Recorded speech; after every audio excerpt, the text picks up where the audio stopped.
मृत्युंजय कुमार झा और commodity superfast में आपका स्वागत है। सबसे पहले बात करते हैं कि इस वक्त महत्वपूर्ण खबरें कौन कौन सी हैं मार्केट में।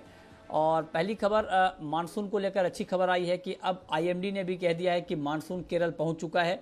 और हालांकि आमतौर पे 1 जून को मानसून केरल पहुंचता है, इस बार 2 दिन की देरी हुई है, लेकिन ये कोई बड़ी देरी है नहीं।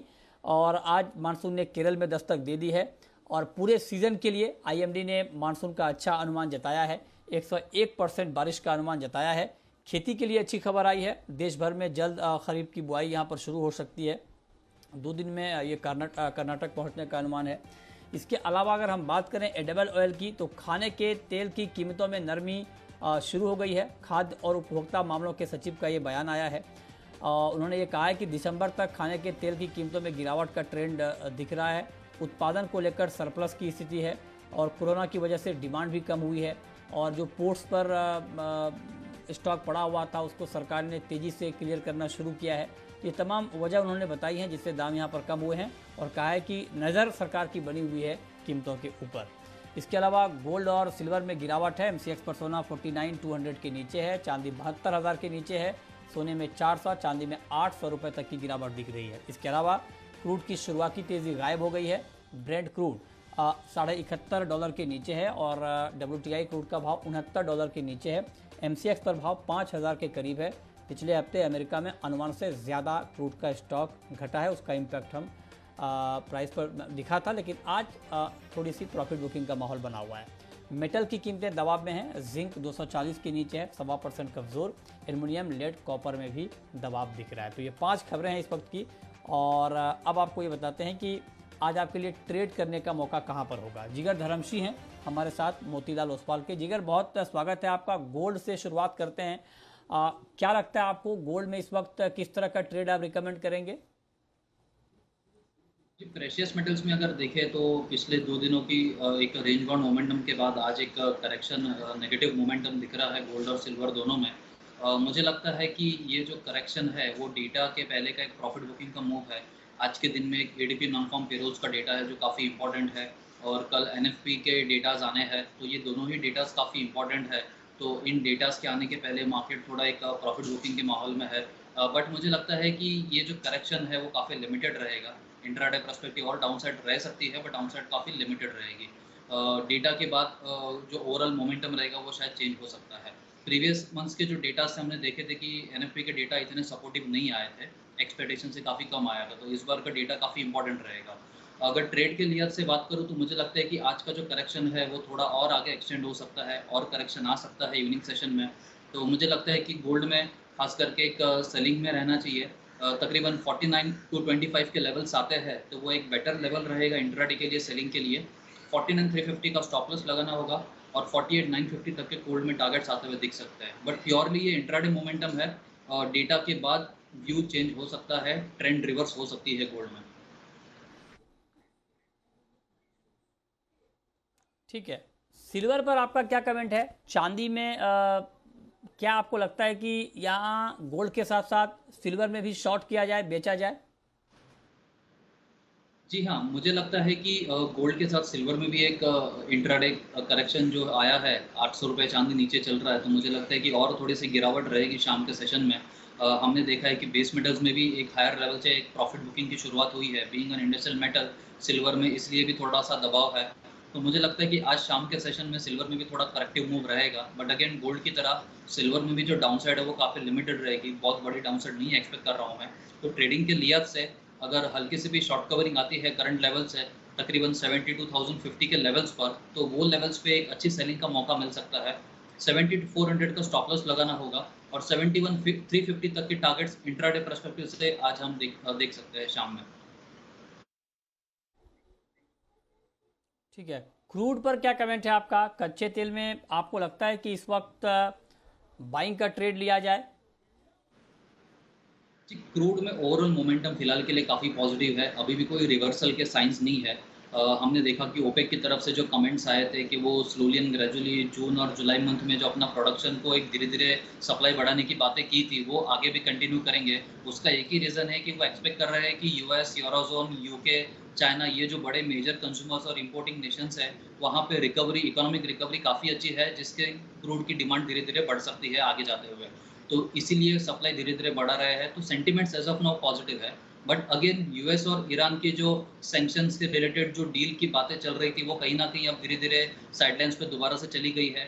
तो मुझे लगता है कि इस टॉपिक के ऊपर अगर कोई भी बड़ा आउटकम आता है यूएस और ईरान को लेकर, वापस एक नई डील को लेके बातें की जाती है, सैंक्शंस हटाया जाता है, तो मुझे लगता है कि क्रूड के प्राइसेस में दोबारा से दबाव आ सकते हैं। बट येस, इंट्राडे में वो मोमेंटम नहीं दिख रहा, इंट्राडे में अभी भी प्राइसेस सपोर्टिव रहेंगे, बट अगेन अपसाइड लिमिटेड रहेगी। तो क्रूड में आज के लिए 49.90 के लेवल पे एंट्री करना सही रहेगा बाइंग के लिए। 49.50 का स्टॉप लॉस लगाना होगा और 5060 तक के इंट्राडे टारगेट्स क्रूड में आज के सेशन में आते हुए दिख सकते हैं। ठीक है, कॉपर का क्या प्राइस आप देख रहे हैं? कॉपर में अभी जो तेज़ी हमने पिछले दिनों देखी थी, क्या अब वो तेज़ी खत्म हो गई है और कॉपर में हर तेज़ी पर अब बिकवाली का मौका आपको दिख रहा है? जी हाँ, मुझे लग रहा है कि बेस मेटल्स में एक प्रॉफिट बुकिंग का मूव है, बट ये प्रॉफिट बुकिंग काफ़ी शॉर्ट टर्म के लिए है। नो डाउट ग्लोबल जो इकोनॉमिक डेटाज़ है यूएस की तरफ से, यूरोज़ोन की तरफ से काफ़ी अच्छे डेटाज़ पॉजिटिव आ रहे हैं, बट कहीं न कहीं जो हायर कमोडिटी प्राइसेस को लेकर एक कंसर्न्स था, चाइना भी ये कंसर्न्स जताया था, जिसकी वजह से प्राइसेस में प्रॉफिट बुकिंग की शुरुआत हो गई थी। मुझे लगता है कि और थोड़ी गिरावट रहेगी बेस मेटल्स में, तो आई वुड से कि 1 हफ्ते से 10 दिन के पर्सपेक्टिव से कॉपर में या बेस मेटल्स में एक सेलिंग का मोमेंटम रहेगा। आज के सेशन की अगर बात करें, तो अगर हल्की सी भी अगर रिकवरी आती है करंट लेवल से, तो एक सेलिंग ऑन राइज की स्ट्रेटेजी रखनी चाहिए।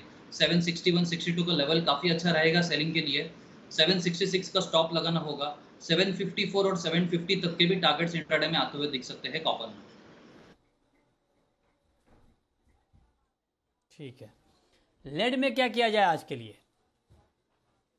जी, लेड वैसे तो काफ़ी सुस्त है, बाकी कमोडिटीज़ के बेसिस पे देखा जाए तो लेड में काफ़ी रेंज बाउंड मोमेंटम रहता है, बट मुझे लगता है कि आज के सेशन में लेड में भी एक ट्रेडिंग की अपॉर्चुनिटी ले सकते हैं।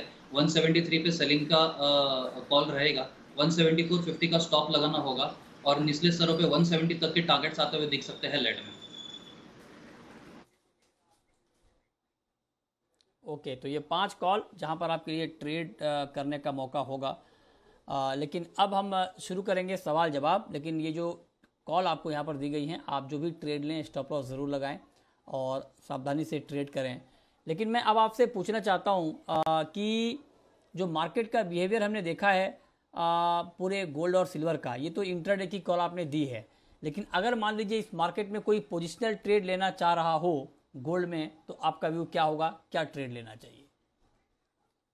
जी, पोजिशनली मुझे लगता है कि मार्केट अभी हमने देखा था कि पिछले 1-2 महीने में जो डेटाज़ है वो काफ़ी अच्छे आ रहे हैं यूएस की तरफ से, यूरोज़ोन की तरफ से, जिसकी वजह से प्राइसेस में थोड़ा दबाव है। और दूसरा एक जो बड़ा फैक्टर था वो था कि इन्फ्लेशन के नंबर्स काफ़ी बढ़ के आ रहे हैं। तो ये कंसर्न्स अराइज़ हो रहे थे कि अब क्या जो फेड ने इतना ज़्यादा स्टिमुलस दिया था, अब उस पे टेपरिंग स्टार्ट होगी क्या? या जो इंटरेस्ट रेट्स इतने लोअर लेवल पे है, उस पे रिकवरी आएगी क्या? तो ये सारे कमेंट्स है, बट अभी तक उसके लिए कोई स्ट्रॉन्ग आउटकम आया नहीं है।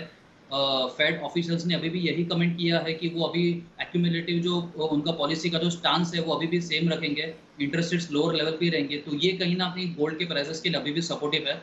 मुझे लगता है कि गोल्ड में अभी भी थोड़ा अपसाइड मोमेंटम है। मैं मीडियम टर्म पर्सपेक्टिव से कहना चाहूंगा कि मुझे लगता है कि गोल्ड के प्राइसेस 50,000 से लेके 50,500 के लेवल्स आने वाले कुछ दिनों में जरूर से टेस्ट कर सकते हैं। तो as of now momentum buy and dips का रहेगा।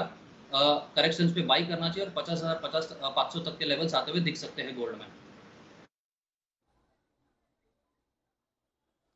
ठीक है, अशोक कुमार, अब हम सवाल जवाब का सिलसिला शुरू करते हैं। अशोक कुमार हैं हमारे साथ, इस वक्त जुड़ रहे हैं। अशोक जी नमस्कार, पूछिए। नमस्कार जी सर, मेरा सवाल है सरसों और ग्वार पे जी। मस्टर्ड और ग्वार पर, ठीक है, बताएं क्या पूछना चाहते हैं आप, पूछिए। मैं जी ये 6,000 सरसों महंगी बहुत हो चुकी है जी। सरसों महंगी बहुत हो चुकी है और ये गरीब आदमी ले नहीं सकता। 200 रुपये किलो तेल है, 200 रुपये किलो तेल है जी, तो 6,000 रुपये बात तो ठीक है, आपकी किलो। बहुत महंगी हो गई है, दाम बढ़े हैं। इसके ऊपर हम लगातार बात कर ही रहे हैं, लगातार मुद्दा उठा रहे हैं हम ये। हालांकि इसके ऊपर लगातार चर्चा भी हो रही है, सरकार की भी नज़र है। बताइए जिगर, मस्टर्ड का प्राइस आउटलुक क्या है? जी, अगर देखें तो हम जून कॉन्ट्रैक्ट कहीं न कहीं थोड़ा ऊपर ट्रेड कर रहा है, बट मुझे लगता है कि प्राइसेस में कहीं न कहीं अब रेजिस्टेंस फेस होता हुआ दिख रहा है। मुझे लगता है कि 7250 से 7300 एक रेजिस्टेंस एरिया है और short term to medium term में मुझे नहीं लगता कि प्राइसेस इन लेवल्स के ऊपर ज़्यादा जा पाएँगे और इनफैक्ट इसी लेवल से प्राइसेस में करेक्शन की पॉसिबिलिटी ज़्यादा है short term to medium term में जाते हुए। तो मुझे लगता है कि 7000 के लेवल एक बार ब्रेक हो सकते हैं और प्राइसेस में थोड़ा करेक्शन आ सकता है। तो 70 से 7300 एक रेजिस्टेंस एरिया है। जब तक इन लेवल्स के नीचे है, मुझे लगता है कि साइडवेज टू नेगेटिव का मोमेंटम मस्टर्ड में देखने को मिल सकता है। वहीं अगर ग्वार की बात करें तो ग्वार में मुझे हल्की सी तेज़ी और है, बट अगेन ठीक ये है। जो तेज़ी है वो काफ़ी शॉर्ट टर्म के लिए रहेगी। अपसाइड का जो मोमेंटम रहेगा मुझे लगता है कि 4250 से 4270 तक के लेवल्स हम ग्वार साइड में आता हुआ देख सकते हैं। तो ग्वार में 1-2 दिन के लिहाज से खरीदारी करके चलना चाहिए। 4150, 4125 एक अच्छा बाइंग लेवल रहेगा और 4050 के करीब का स्टॉप लॉस लगाना चाहिए। ठीक है। अगला सवाल है दीपक का, दीपक सोनी का। पूछिए दीपक जी। सर नमस्ते सर। सर दिवाली तक सोने और चांदी के नमस्कार, भाव पूछिए। क्या हो जाएंगे सर? दिवाली तक सोने और चांदी के भाव क्या हो जाएंगे, बताइए जिगर, क्या भाव हो जाएंगे दीपावली तक गोल्ड के और सिल्वर के? मैंने अभी जैसे कहा कि ओवरऑल मोमेंटम गोल्ड सिल्वर में अभी भी पॉजिटिव है, बट आई वुड सजेस्ट कि अगर ये जो दिवाली तक का अगर जो पर्सपेक्टिव रहेगा खरीदारी करने के लिए, तो थोड़े निचले स्तर ज़रूर मिलेंगे गोल्ड में खरीदारी करने के लिए। बट अगर प्राइस टारगेट के बेसिस पे बात करें तो जैसे मैंने बोला मीडियम टर्म में 50,500 के लेवल्स है और इससे थोड़ा ज़्यादा लंबा अगर हम देखेंगे जैसे कि दिवाली का टाइम पॉइंट ऑफ व्यू से सोचना है तो 51,250 से 51,500 के भी लेवल्स हम गोल्ड में आते हुए देख सकते हैं और सिल्वर में 74,500 से लेकर 76,000 तक के लेवल्स हम आगे आते हुए देख सकते हैं। वॉलेटिलिटी ज़रूर रहेगी, करंट लेवल से थोड़ा प्रॉफिट बुकिंग ज़रूर आ सकता है बिकॉज काफ़ी सारे डेटास पॉजिटिव आ रहे हैं, बट निचले स्तरों पे खरीदारी करने का ज़रूर से मौका मिलेगा। 5 से 6 महीने का जो ओवरऑल मोमेंटम है वो साइडवेज टू पॉजिटिव रहेगा और तेज़ी का मौका लेना चाहिए और बाई करके चलना चाहिए गोल्ड सिल्वर दोनों में ही। ठीक है, नरेश हैं हमारे साथ इस वक्त जुड़ रहे हैं। पूछिए नरेश जी। सर मुझे एल्यूमिनियम मैंने 194 में बाय किया हुआ है, वो अभी 191 पे ट्रेड कर रहा है, तो उसके लिए क्या करना है? 194 में आपकी बाइंग है। बताइए जिगर जी, अभी रुकना चाहिए क्या, होल्ड करना चाहिए इनको? जी देखिए, अगर बिल्कुल ही ट्रेडिंग के पर्सपेक्टिव से लिया है तो मुझे लगता है कि एल्यूमिनियम ऑलरेडी काफ़ी ज़्यादा तेज़ी कर चुका है, अब एक प्रॉफिट बुकिंग के मोमेंटम में ट्रेड कर रहा है और जैसे अभी मैंने बताया कि बेस मेटल्स में मुझे और थोड़ा करेक्शन आता हुआ दिख रहा है। मैं सजेस्ट करूंगा 191 के करीब या शाम तक रुके थोड़ा, बट एग्जिट करना सही रहेगा। 190 के बिलो अगर प्राइसेस जाते हैं तो उससे ज़्यादा और फर्दर करेक्शन का पॉसिबिलिटी रहेगा और तकरीबन 184 से 182 तक के भी टारगेट्स आते हुए दिख सकते हैं एल्यूमिनियम में। तो आई वुड सजेस्ट 190 का स्टॉप लॉस लगाए, 190 अगर ब्रेक हो जाता है जी। तो अपनी पोजीशन में से एग्जिट हो। चलिए, बहुत शुक्रिया आपका हमारे साथ जुड़ने के लिए, बताने के लिए कहाँ पर कमाई के मौके बनेंगे।